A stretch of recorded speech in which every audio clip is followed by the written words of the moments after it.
अस्सलाम वालेकुम जी। सबसे पहले मैं आप लोगों का बहुत ज़्यादा शुक्रिया अदा करना चाहती हूँ जिस तरह कमेंट्स में आप मेरी हौसला अफजाई करते हैं और मेरी रेसिपीज़ को पसंद करते हैं।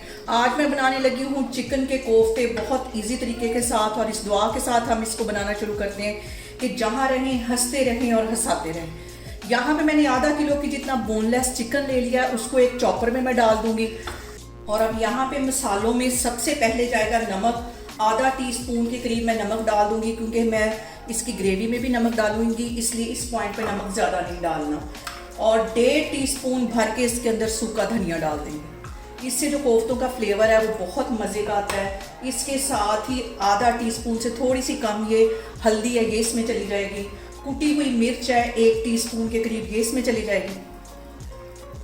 और इसके साथ ही 4 सब्ज़ इलायचियाँ मैं इसके अंदर डाल दूंगी। ये लाजमी जाएंगे, इससे जो फ्लेवर है कोफ्तों का वो बहुत मज़े का आता है। और आधा टीस्पून इसके अंदर मैं गरम मसाला डाल दूंगी। पहले इन सारी चीज़ों को अच्छी तरह हमने चॉपर में डाल के चॉप कर लेना है। बाकी की चीज़ें भी आगे मैं डालती हूँ तो फिर मैं आपको दिखाती हूँ। सारी चीज़ों को मैं अच्छी तरह चॉप कर लूँगी। और यहाँ पे देखें जी, 2 मिनट लगा के सारे चिकन को मैंने अच्छी तरह चॉप कर लिया है। अब इसके अंदर मैं डाल दूंगी आधा टीस्पून के जितना ये सब्ज़ मिर्चों का पेस्ट। और जो हमारे कोफ्तों को सॉफ्ट बनाएगा वो है कॉर्नफ्लावर। 1 बड़ा टेबल स्पून मैं कॉर्नफ्लावर का डाल दूंगी। इसे मैंने स्टार्ट में इसलिए नहीं डाला कि स्टार्ट में डालेंगे तो हमारा जो चिकन है वो अच्छी तरह पिसेगा नहीं। और इसके साथ ही मैं डाल दूंगी 1 टेबल स्पून भर के मलाई का। अगर आपके पास मलाई नहीं है तो आप क्रीम भी डाल सकते हैं, लेकिन मैं यहाँ पे मलाई डालने लगी, वही जो हमारे दूध पे रेगुलर दूध पे आती है, ये इसमें डाल दूंगी। इससे भी हमारे जो कोफ्ते हैं बहुत सॉफ्ट बनेंगे। और हमारा चिकन का कीमा कैसे परफेक्ट हो गया है, इसकी निशानी ये है कि हम जब इसको घुमाएंगे तो देखें इसके अंदर एक गोल सा पेड़ा सा बन जाएगा। ये देखें सा रोल सा बन जाएगा, पेड़ा सा बन जाएगा, तो समझे हमारा जो चिकन है वो परफेक्ट पिस गया है। और अगर आपके पास चॉपर नहीं है तो आप ग्राइंडर के साथ कीमा पीसने वाली छोटी मशीन आती है, उसमें भी थोड़ा थोड़ा करके सारा पीस सकते हैं, या आप बाज़ार से इसको पिसवा सकते हैं। और अब इसको मैं बाहर निकाल रही हूँ, फिर मैं आपको दिखाती हूँ। और यहाँ पे देखें जी, कोफ्तों का हमारा जो कीमा है वो तैयार हो गया है। इसको तकरीबन आधे घंटे के लिए मैं फ्रिज में रख दूँगी ताकि अच्छी तरह ये सेट हो जाए, क्योंकि इसके अंदर मैंने मलाई भी डाली हुई है और कॉर्नफ्लावर भी। उसकी वजह से ये थोड़ा सा लिक्विड हो गया है, और इसको लिक्विड ही होना चाहिए। अगर हम अपने सॉफ्ट कोफ्ते चाहते हैं तो इसको सख्त नहीं होना चाहिए, इसके अंदर कोई ब्रेड नहीं डालनी, उससे मज़ीद हमारे कोफ्ते जो हैं वो हार्ड हो जाते हैं। इसको मैं रखती हूँ फ्रिज के अंदर, तो फिर मैं आपको 1 घंटे के बाद दिखाती हूँ। और यहाँ पे देखें जी, कोफ्तों के कीमे को फ्रिज में रखे हुए मुझे 1 घंटा हो गया है। अब इसके मैं छोटे छोटे कोफ्ते बना लूँगी। सारे मैं बना के रखती जा रही हूँ, तो फिर हम इसको फ्राई करेंगे अच्छी तरह। इसको ऐसे, ये देखें ऐसे इसको बना लेना है। सारे मैं इस तरह रखती जा रही हूँ, हल्का सा हाथों को पानी लगाती जाऊँगी ताकि हमारे हाथों में ये चिपके नहीं।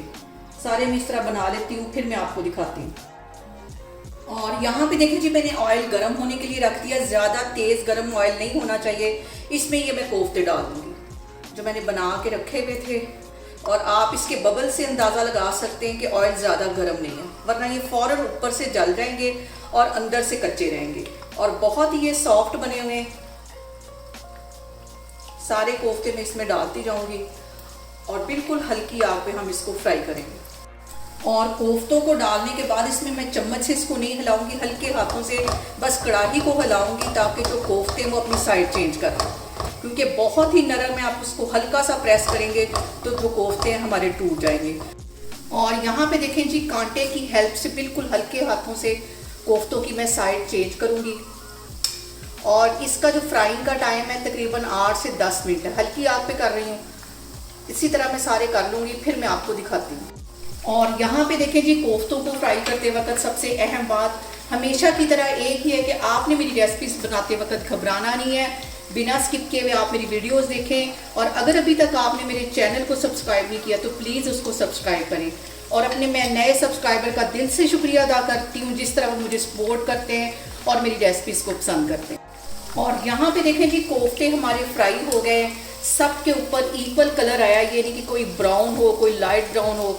ये कोफ्ते अब मैं बाहर निकाल लेती हूँ, तो फिर मैं आपको दिखाती हूँ। और यहाँ पे देखें जी, उसी ऑयल के अंदर 2 मीडियम साइज़ के प्याज मैंने बिल्कुल बारीक काट लिए थे, ये इसमें डाल दूँगी। इसको फ्राई कर लेना है, गोल्डन ब्राउन इसका कलर कर लेना है। और प्याज के साथ ही 4 जवे मैं लहसुन के डाल दूँगी, ये भी इसके साथ ही फ्राई कर लूँगी। लहसुन को फ्राई करने से इसका जो टेस्ट है बहुत मज़े का आता है। और यहाँ पे देखें जी, प्याज हमारा फ्राई हो गया है। इसको ब्लैक की तरफ नहीं लेके जाना, हल्का सा इसको गोल्डन ब्राउन इसको फ्राई करना है। इसको भी मैं बाहर निकाल लेती हूँ। और यहाँ पे मैं ले लूँगी एक ग्राइंडर जार और उसके अंदर मैं डाल दूँगी एक बड़े साइज का टमाटर और एक प्याली इसमें चली जाएगी दही की। और इसके साथ ही जो मैंने प्याज फ्राई करके रखा हुआ था और लहसुन फ्राई करके रखा हुआ था ये इसमें चला जाएगा। इन सारी चीज़ों को मैं अच्छी तरह करती हूँ ग्राइंड, इसका बनाती हूँ पेस्ट, फिर मैं आपको दिखाती हूँ। और यहाँ पे उसी ऑयल के अंदर 2 छोटे टुकड़े मैं दालचीनी के डाल दूँगी और 4 सब्ज़ इलायचियाँ डाल दूँगी ताकि इनका जो फ्लेवर है वो भी ऑयल में आ जाए। बाकी चीज़ें मैं डालती हूँ फिर।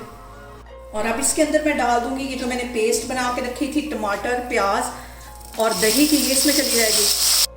और अब इसके अंदर मैं कुछ मसाले ऐड कर दूँगी। तो मसालों में सबसे पहले आधा टीस्पून के करीब हल्दी चली जाएगी, 1 टीस्पून रेड पिसी हुई मिर्च चली जाएगी और आधा टीस्पून के जितनी ये कश्मीरी रेड मिर्च चली जाएगी। इससे कलर और फ्लेवर बहुत मज़े के आते हैं।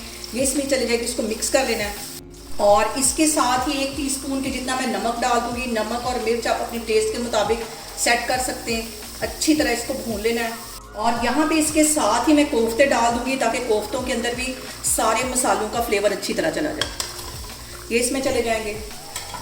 और कोफ्ते डालने के बाद इस मसाले को कम से कम हमने 10 से 12 मिनट के लिए अच्छी तरह भूनना है। इसके साथ ही 1 टीस्पून भर के मैं चिकन पाउडर का डाल दूँगी। इससे भी फ्लेवर जो है बहुत बढ़ के आएगा। और यहाँ पे देखें जी, कोफ्तों की अच्छी सी भुनाई हो गई है। अब इस पॉइंट पे 1 टीस्पून के करीब मैं गरम मसाला डाल दूँगी और 1 ही टीस्पून इसमें मैं काली मिर्च कुटी हुई डाल दूँगी। मिक्स कर लेना इसको। और यहाँ पे मैं इसके अंदर डाल दूंगी 1.5 कप के जितना पानी। आपको जितनी ग्रेवी चाहिए हो आप उसके मुताबिक पानी डाल सकते हैं। 1.5 कप इसमें पानी का चला जाएगा। हल्की आग पे इसको तकरीबन 15 मिनट के लिए मैं रखने लगी हूँ। तो फिर मैं आपको 15 मिनट के बाद दिखाती हूँ ताकि ग्रेवी हमारी अच्छी सी तैयार हो जाए। और यहाँ पे देखें जी, कोफ्तों को कवर करके रखे हुए तकरीबन 10 से 12 मिनट हो गए। बिल्कुल हल्की आग पे मैंने इसे रखा हुआ था। दूंगी गार्निश के लिए 2 सब्ज़ मिर्चें। चूल्हा यहाँ पे मैं बंद करती हूँ, इसको मैं करती हूँ डिश आउट, तो फिर मैं आपको दिखाती हूँ। और यहाँ पे देखें जी, मज़ेदार से हमारे कोफ्ते बन के तैयार हो गए हैं। आप लोग भी इसको लाजमी ट्राई करें और मुझे कमेंट्स में बताएं कि आपको मेरी रेसिपीज़ कैसी लगती हैं। और मेरी वीडियोज़ को ज़्यादा से ज़्यादा शेयर करें और मुझे सब्सक्राइब करें। और अपना बहुत सारा ख्याल रखें। इंशाल्लाह ताला मैं एक और वीडियो में आपके सामने आऊँगी। अल्लाह हाफिज़।